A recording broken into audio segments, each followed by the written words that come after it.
ಅವರೊಂದು ರೀತಿ ಭಾರತೀಯ ಜನತಾ ಪಾರ್ಟಿಯನ್ನ ನಮ್ಮನ್ನ ಜಪ ಮಾಡಕ್ಕೆ ಉಪಯೋಗಿಸ್ಕೊಂಡಿದ್ದಾರೆ. ಅಲ್ಲಿಗೆ ನಾವು ಅವರ ತಲೆ ಮತ್ತು ಹೃದಯಕ್ಕೆ ಇಳಿದಿದ್ದೀವಿ ಅಂತ ಅರ್ಥ ಆಗುತ್ತೆ.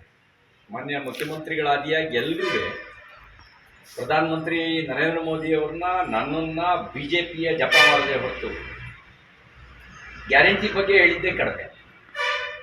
ಈಗ ಪವರ್ ಕಟ್ ಆಗಿದೆ, ಅದು ಅವ್ರ ಗ್ಯಾರಂಟಿ ಭಾಗನ. ಕುಡಿಯಕ್ಕೆ ನೀರಿಲ್ಲ ಹಳ್ಳಿಗೆ, ಅದು ಅವ್ರ ಗ್ಯಾರಂಟಿ ಭಾಗನ. ಮಾನ್ಯ ಮುಖ್ಯಮಂತ್ರಿಗಳೇ ಟ್ಯಾಂಕರಲ್ಲಿ ನೀರು ಹೊಡೆಸ್ಕೊಳ್ಳೋ ಸ್ಥಿತಿ ಬಂದಿದೆ ಅಂತ ಹೇಳಿದ್ರೆ ಇದು ಅವ್ರ ದೌರ್ಭಾಗ್ಯ ಮಾತ್ರ ಅಲ್ಲ, ರಾಜ್ಯದ ದೌರ್ಭಾಗ್ಯ, ನಾಡಿನ ಜನರ ದೌರ್ಭಾಗ್ಯ. ಇದು ಅಸಮರ್ಪಕವಾಗಿರ್ತಕ್ಕಂಥ ಸರ್ಕಾರ ಮತ್ತು ಅಸಹಾಯಕವಾಗಿರೋ ಸರ್ಕಾರ. ಜನರಿಗೆ ಇವ್ರು ಕುಡಿಯೋ ನೀರು ಕೊಡೋಕ್ಕೂ ಸಾಧ್ಯ ಇಲ್ಲ, ಕರೆಂಟ್ ಕೊಡೋಕ್ಕೂ ಸಾಧ್ಯ ಇಲ್ಲ.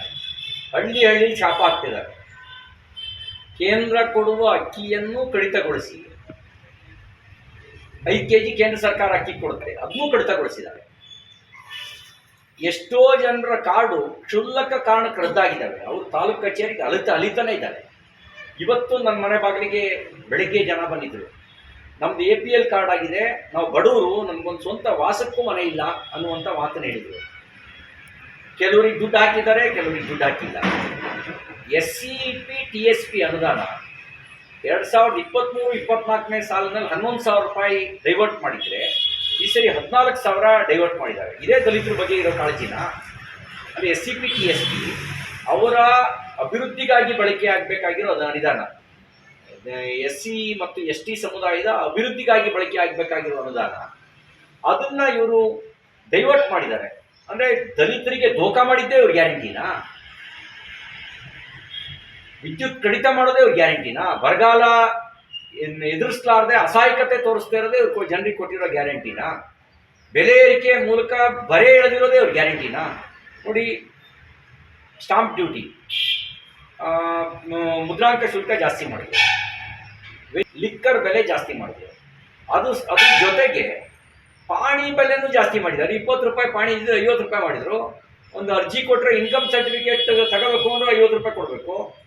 ಚಾಪ ಕಾಗದ 20 ರೂಪಾಯಿ ಚಾಪ ಕಾಗದಲ್ಲಿ ಮುಂಚೆ ಆಗೋಗೋದು, ಈಗ 120 ರೂಪಾಯಿ ಕೊಡ್ಬೇಕು ಚಾಪ ಕಾಗದಕ್ಕೆ.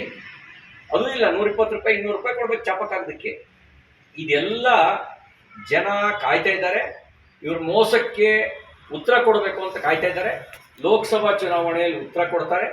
ಲೋಕಸಭಾ ಚುನಾವಣೆಯಲ್ಲಿ 28ಕ್ಕೆ 28 ಸ್ಥಾನ, ಈ ಒಂದು ಸೀಟ್ ಗೆದ್ದಿದಾರಲ್ಲ ಅದನ್ನೂ ನಾವು ಗೆದ್ಕೋತೀವಿ. 28 ಸ್ಥಾನವನ್ನು ನಾವು ಗೆಲ್ತೇವೆ. 28ಕ್ಕೆ 28 ಸ್ಥಾನ ಗೆಲ್ಲೋದ್ರ ಮೂಲಕ ಈ ಸರ್ಕಾರ ಅದ ಬಗ್ಗೆ ಜನರಿಗಿರುವಂಥ ಆಕ್ರೋಶ ಏನು ಅನ್ನೋದನ್ನು ಜನನೇ ಹೇಳ್ತಾರೆ. ನೀವು ನಮ್ಮನ್ನು ಬೈದು ಸರ್ಕಾರಿ ದುಡ್ಡು ಖರ್ಚು ಮಾಡಿ ನಮ್ಮನ್ನು ಬೈದರು ಅಂದರೆ ಇದೇನಾ ಇವ್ರದ್ದು ಜನಪರ ಕಾಳಜಿ? ಇದೇ ಸಮಾಜವಾದಿ ನೀತಿನಾ? ಸರ್ಕಾರಿ ದುಡ್ಡಲ್ಲಿ ಇವ್ರ ಮನೆಗೆ 19 ಕೋಟಿ ಖರ್ಚು ಮಾಡ್ಕೊಂಡ್ರು ಸಮಾಜವಾದಿ ಮುಖ್ಯಮಂತ್ರಿ. ಈಗ ಸರ್ಕಾರಿ ದುಡ್ಡಲ್ಲಿ BJP ಬೈಯೋದು, ಪ್ರಧಾನಮಂತ್ರಿ ನರೇಂದ್ರ ಮೋದಿಯವರನ್ನ ನಿಲ್ಲಿಸೋದು, ಇದೇ ಇವ್ರದ್ದು ಉದ್ದೇಶನಾ? ಇದೇ ಇವ್ರ ಸಮಾಜವಾದಿ ನೀತಿನಾ? ಎಲ್ಲದಕ್ಕೂ ಉತ್ತರ ಸಿಗುತ್ತೆ. ಇದು ಪಬ್ಲಿಕ್ ಇಂಪ್ಯಾಕ್ಟ್. ಜನಶಕ್ತಿಯೇ ನಿರ್ಣಾಯಕ.